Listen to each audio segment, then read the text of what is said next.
आप बच्चों सत्यनारायण कथा सुन रहे हो। आप सूक्ष्म वेद सुन रहे हो।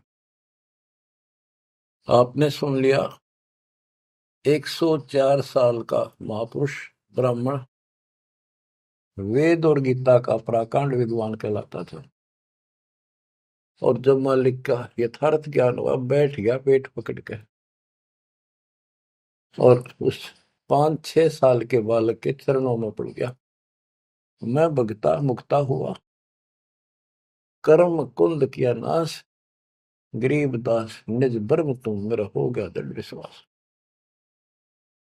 बच्चों, उसके बाद रामानंद जी के साथ कोई ब्राह्मण ऋषि नहीं रहा जो ऋषि बना रखे, क्योंकि वो भाई मांगे भूखे थे। उन्हें सोचा तुम्हारी रोजी रोटी चाहिए उनको, तो भाई माहौरी थी, जगह जगह प्रवचन करे थे, संस्कृत जाने थे। लेकिन उनमें एक ब्राह्मण था यू स्वामी रामानंद जी।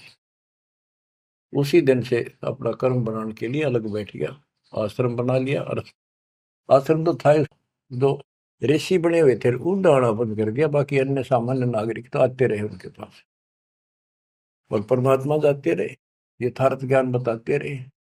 उनको इतने लाभ होने लगे गिनती नहीं रही, उस मालिक के आशीर्वाद से, कबीर साहब की कृपा से।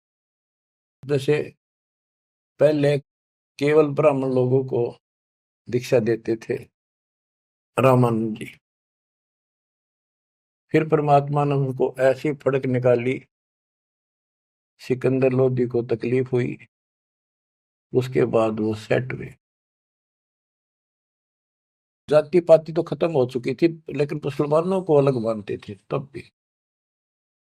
तो जिस टाइम कबीर साहब ने उनका भरम तोड़ दिया, उसके बाद वो अन्य जाति वालों को दीक्षा देने लगे थे स्वामी रामानंद जी, और 150 वर्ष जीवित रहे परमात्मा कबीर जी की रजा से।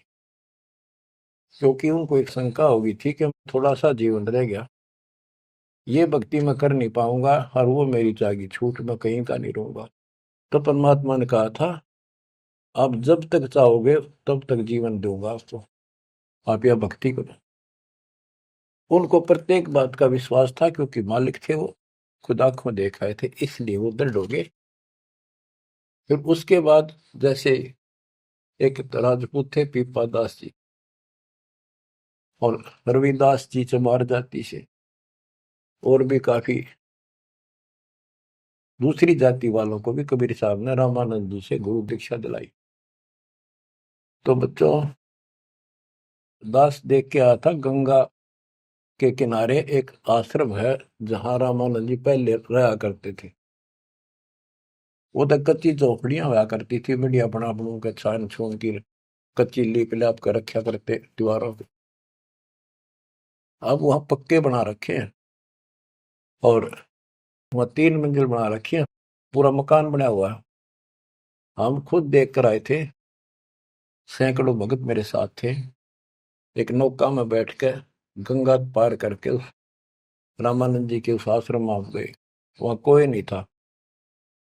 हम लोग खुलवाया ऊपर, खुला एक कमरा देखने खातिर गए ऊपर। वहां एक फोटो कबीर साहब का, एक रामानंद जी का, वो भी सामान्य जैसे चित्र ही बने हुए होते हैं कागज के। वह तीसरी मूर्ति नहीं थी।